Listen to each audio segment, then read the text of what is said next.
एक बार फिर खुशामदीद। आज हमारे साथ मारूफ सनतकार, मोरक्को के ऑनररी कौंसल जनरल, मारूफ कॉलमकार और मेक अ विश फाउंडेशन के फाउंडर मौजूद हैं, मिर्ज़ा इश्तियाक बेग। आइए उनसे कुछ बातचीत करते हैं। अस्सलाम वालेकुम Hiba, thank you very much for inviting me to 24/7 online.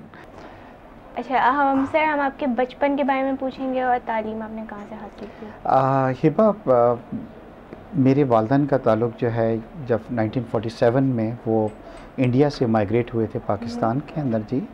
मैं कराची में पैदा हुआ और माशाल्लाह हमारी बड़ी क्लोज नेटेड फैमिली है। We are 4 sisters, we are 2 brother.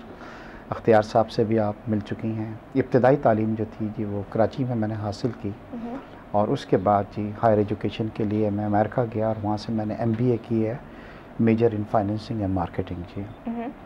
और जैसे आपको मालूम है कि हमारा जो फैमिली है, हमारी टेक्सटाइल से हमारा ताल्लुक़ है। मेरे वालिद जो थे जी वो भी टेक्सटाइल में थे।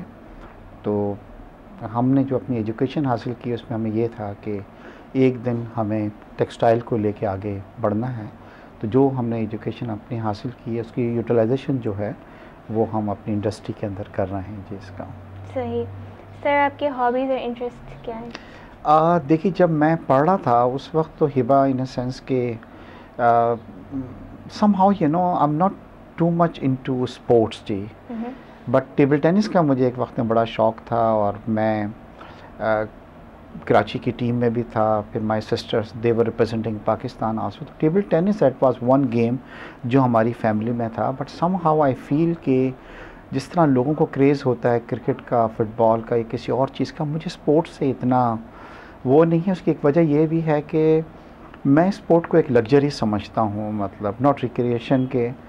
और मैं सोचता हूँ कि मैं अफोर्ड ही नहीं कर सकता, मेरे पास इतना टाइम नहीं है कि मैं टीवी के सामने बैठूँ और पूरे पूरे दिन स्पोर्ट्स में गुजारूँ। तो टू बी वेरी फ्रैंक इतना स्पोर्ट्स में मैं इन्वॉल्व नहीं रहा जी।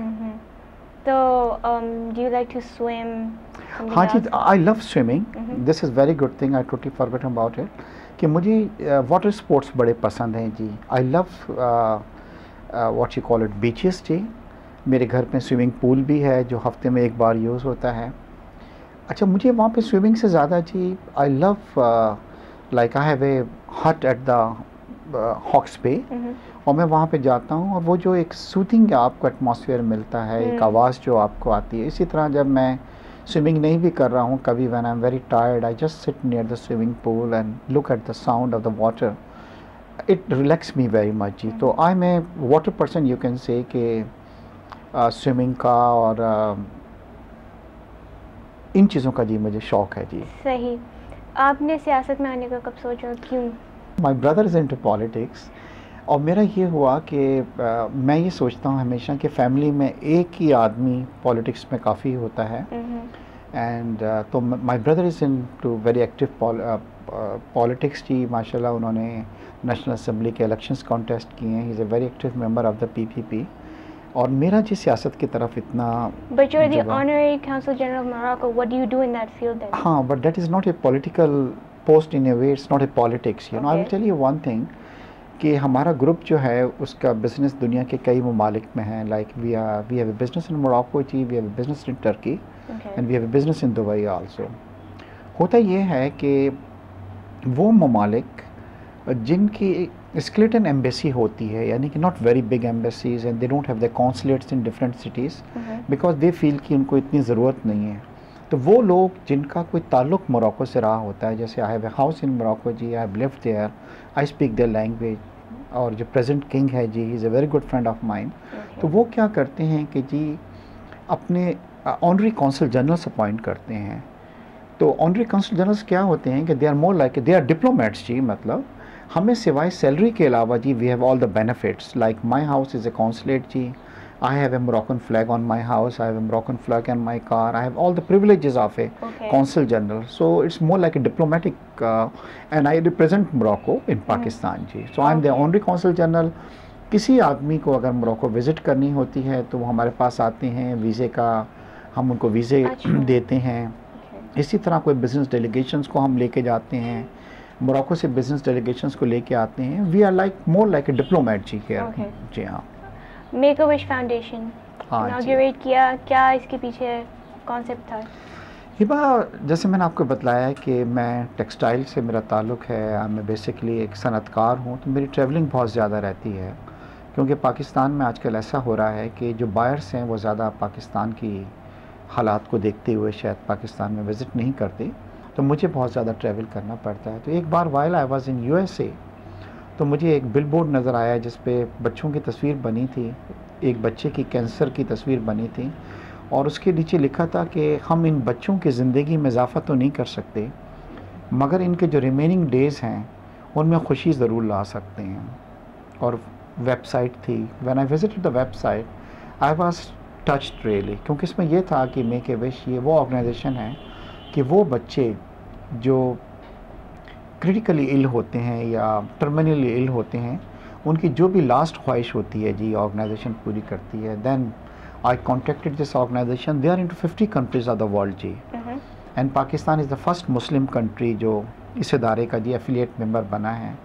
मुझे 3 साल लगे उनको जी पाकिस्तान के लिए कन्विंस करने में, क्योंकि एक इंटरनेशनल इदारा है, समहाउ पाकिस्तान के लिए they were not very keen, but अल्हम्दुलिल्लाह फ्रॉम द लास्ट 4 ईयर्स जी make a wish foundation Pakistan पूरे पाकिस्तान में जी ऑपरेट कर रहा है, और सैकड़ों ऐसे बच्चे जी जो टर्मिनली इल थे उनकी हमने लास्ट विश को पूरा किया है, जिसमें बड़ी बड़ी यूनिक विशेस भी पाकिस्तान के हिस्से में आई हैं। एक बच्चा एक दिन के लिए फ़ौजी बनना चाहता था जी, कुछ बच्चे पायलट बनना चाहते हैं, कुछ एक बच्ची जो थी जिसको कैंसर था, she wanted to be a ramp model जी, मतलब। तो पाकिस्तान के पास जो यूनिक विशेस आ रही हैं वो दुनिया में कहीं और यूनिक विशेस नहीं आ रही हैं। मोस्टली यूरोप और अमेरिका में बच्चों की विशेस ये होती हैं कि जी हमें डिज़नीलैंड जाना है, और एक विश पे 8 से 10 हज़ार डॉलर ख़र्च होते हैं। हमारी विशेस सेलिब्रिटीज़ से मिलने की बहुत ज़्यादा है। हमारी विशेस जी जैसे मैंने कहा कि बच्चे जो हैं वो अभी कुछ दिनों पहले कुछ बच्चे जो हैं वो उन्होंने हमसे कहा कि जी उमर शरीफ से मिलना चाहते हैं। Shaista वाहिदी is very popular among the children also. But the best part is that कि ये जितने भी बच्चे हैं जो सेलिब्रिटी से मिलना चाहते हैं, जब भी हमने किसी सेलिब्रिटी से कांटेक्ट किया तो आप यकीन करें कि उन्होंने फ़ौरन हमसे कहा कि नहीं जी आप टाइम निकालें। और अभी 1 महीने पहले हमारे 3 बच्चे थे जो कि कैंसर के मर्ज़ में थे, और उनकी ख्वाहिश थी कि वो सलमान खान से मिलना चाहते थे, और सलमान खान को जी हमने लेटर लिखा। Salman Khan is a very active member of make a wish India. तो सलमान से जब मेरी बात हुई तो उसने बोला इश्तियाक साहब आप मुझसे नहीं पूछें मेरे पास टाइम कब है, ये बताएं कि ये बच्चों की जब तबीयत बेहतर हो आप लेके आ जाएं, और मैं इनसे मिलने को तैयार हूँ। और फिर 3 दिन हम बॉम्बे में थे, और जितना सलमान खान ने इन बच्चों का ख्याल रखा, इनको घड़ियाँ दी, अपने घर इनवाइट किया। एंड आई मस्ट से जी पाकिस्तान में लोग सलमान खान को जानते हैं कि he is a big star, but I will tell you one thing that he is a big human being also जी, मतलब ही हैज़ लॉट ऑफ दर्द है लोगों का, और पाकिस्तान के लिए इज़ अ सॉफ्ट कॉर्नर जी। Sahi. Okay, you've had the momentous opportunity to step inside the Holy Kaaba. How was that experience for you? देखिए जी, लोग अक्सर मुझसे सवाल ये करते हैं कि आप पूरी दुनिया की विशेस को ग्रांट करते हैं, आपकी कोई विश है? तो मैं हमेशा सबसे ये कहता हूँ कि मेरे ख़्याल से अल्लाह को मेरी कोई ऐसी चीज़ पसंद आई है कि अल्लाह ने मुझे ये मौका दिया कि मुझे गुस्ल काबा में हिस्सा लेने का जी मौका मिला। मैं खाना काबा में गया, वहाँ पे 45 मिनट्स जी मैंने उसके अंदर गुजारे। तो मेरे ख़्याल से एक मुसलमान के लिए इससे बड़ा तो जो कोई एजाज़ नहीं हो सकता, और जो फीलिंग्स वो होती हैं वो मेरे ख़्याल से अल्फाज में बयान भी नहीं किया जा सकती। जब आप उस काबा को देख के आपके आंसू जो हैं वो जारी हो जाते हैं। कहाँ उस खाना काबा के अंदर आप दाखिल होते हैं, वो चीज़ें देखते हैं जहाँ पे हज़रत सल्लल्लाहु अलैहि वसल्लम ने नमाज़ पढ़ी थी, जहाँ तौबा का दरवाज़ा है, जहाँ पे हाथ लगा के अगर आप तौबा करें तो अल्लाह मियाँ आपके गुनाह माफ़ करता है। तो अल्लाह ने ये मतलब मुझे एक बहुत बड़ा एजाज़ दिया है, और अल्लाह दूसरे लोगों को भी एजाज़ दे, और आई एम वेरी लकी जी इन दिस वे। सही। You just told us कि you're gonna get a civil award. Would you like to explain? हाँ, देखिए जी, ऐसा होता है कि हर साल सदर पाकिस्तान 23 मार्च को क्या करते हैं कि वो लोग जिन्होंने कोई आउटस्टैंडिंग खदमात अंजाम दी होती हैं उनको सिविल अवार्ड से नवाजते हैं। और मुझे जी खिदमत आमा के शोबे के अंदर, क्योंकि मैं मेक ए विश को रन कर रहा हूँ और हम सैकड़ों बच्चों की विशेस को ग्रांट की हैं हमने, तो हुकूमत पाकिस्तान ने जी मुझे इस काबिल समझा कि, और इस बार का अवार्ड इसलिए भी बहुत स्पेशल है कि शर्मीन जिनको ऑस्कर अवार्ड मिला है उनको भी सिविल अवार्ड मिल रहा है इस बार, और 23 को सदर पाकिस्तान अपने हाथों से इन सबको सिविल अवार्ड देंगे।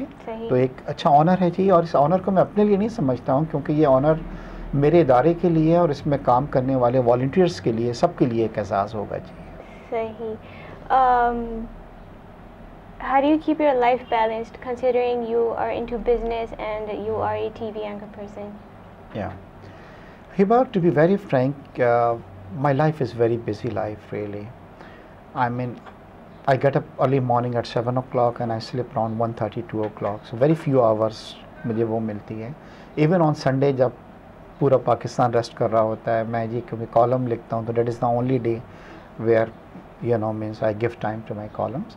But I always believe in one thing कि जब रात को मैं आता हूँ अपने घर पे, तो मुझे खुशी ये होती है कि मैंने आज के दिन कुछ चीज़ अचीव की है, मतलब I learn something, I achieve something, और मैंने किसी के लिए कुछ किया है। क्योंकि लाइफ ये नहीं है कि लाइफ में हमें ये देखना होता है कि क्या लाइफ का हमारा मकसद क्या है। क्या मकसद ये है कि हम ज़्यादा से ज़्यादा पैसा कमा लें? क्या आपका मकसद हिबा ये है कि आप एक बहुत बड़ी एंकर पर्सन बन जाएं? हमें ये देखना होता है कि हम कोई ऐसा काम करें कि अगर हम इस दुनिया में नहीं हों तो लोग हमें याद रखें और एक सदका जारिया जो है वो हमें मिलता रहे। तो मुझे बड़ी खुशी है कि रात को जब मैं थका हुआ वापस आता हूँ तो मुझे खुशी होती है कि मैंने ना सिर्फ अपने लिए कुछ किया, बट मैंने किसी दूसरे के लिए भी कुछ मतलब किया है, और इसकी खुशी जो होती है, I feel good about it जी। सही। What got you into writing articles, columns वगैरह? होता ये है कि जी जैसे लाइक आई सेड कि आई ट्रैवल अ लॉट जी। आई मीन अभी last time when I was travelling I met somebody at the airport, they thought that I work for a airline, कि जी आपको मैं हमेशा एयरपोर्ट पे देखता हूँ कि आप किसी एयरलाइन में काम करते हैं। जब आप जाते हैं, बाहर जाते हैं, तो मुशाहदात बहुत होते हैं, मतलब you look at the things in a different angle से आप देखते हैं। और फिर पढ़ने का जी मुझे बहुत शौक़ है। रात को जब तक 1-1.5 घंटा मैं कुछ पढ़ूँ नहीं तो I don't feel satisfy and I don't feel good. तो जब ये दो चीज़ें इकट्ठी होती हैं तो then you want to share it with the people also, जो आपका एक्सपीरियंस लाइफ का होता है। तो इसका हाँ शौक़ हुआ जी, और आपको ये सुन के बड़ी खुशी होगी कि पाकिस्तान के टॉप अखबार जो जंग है उसके लिए मैं कई सालों से ये कॉलम लिख रहा हूँ, और मेरा नाम विकीपीडिया में शामिल है among the top Pakistan columnist जी। और एक बड़ी तादाद जो है हर उम्र के लोगों की, आपकी उम्र के भी यंग लोग हैं जो मेरे कॉलम्स पढ़ते हैं, but my columns are more about international affairs जी। बिकॉज मैं ये सोचता था कि पाकिस्तान के अखबारों में वही लोकल टॉपिक्स पे लोग कॉलम्स लिखते हैं, एंड मैंने क्या किया है कि जी ज़्यादातर इंटरनेशनल टॉपिक्स को मैं लेके चलता हूँ, और जो काफ़ी लोगों में पॉपुलर हैं। एंड माशाल्लाह जब भी मेरा कोई कॉलम आता है, receive many emails not from Pakistan but all over the world, and you feel good जी, मतलब। Exactly.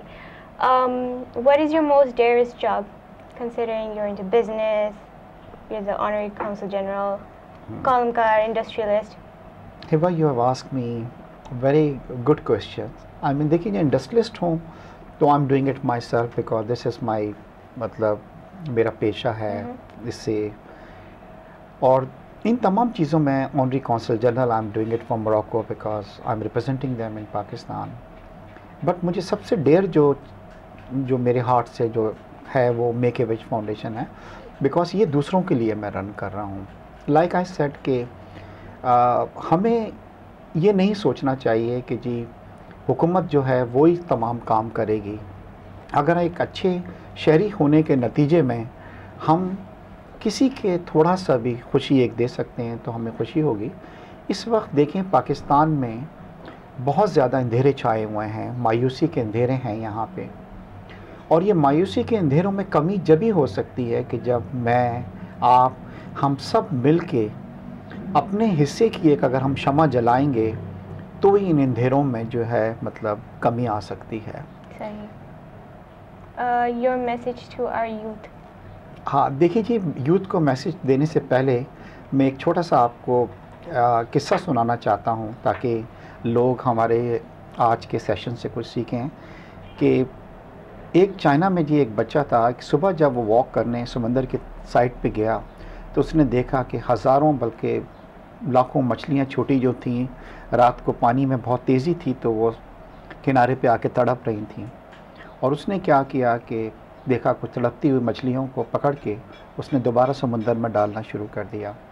वहाँ से एक आदमी का गुज़र हुआ और उसने उससे ये कहा कि तुम पागल हो गए हो, ये तो हज़ारों मछलियाँ हैं, तो क्या फ़र्क पड़ेगा तुम्हारे इससे। तो उसने एक मछली को जो तड़प रही थी पानी में दोबारा डाला और ये कहा कि इसकी लाइफ में ज़रूर फ़र्क पड़ेगा, क्योंकि उसकी जान बच गई थी।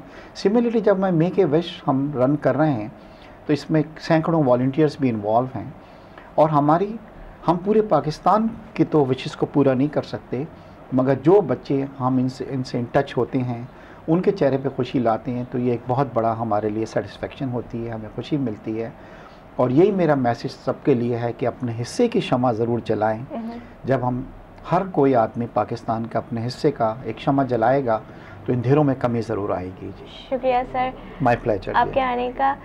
For more profiles you can visit pakistaniprofiles.com।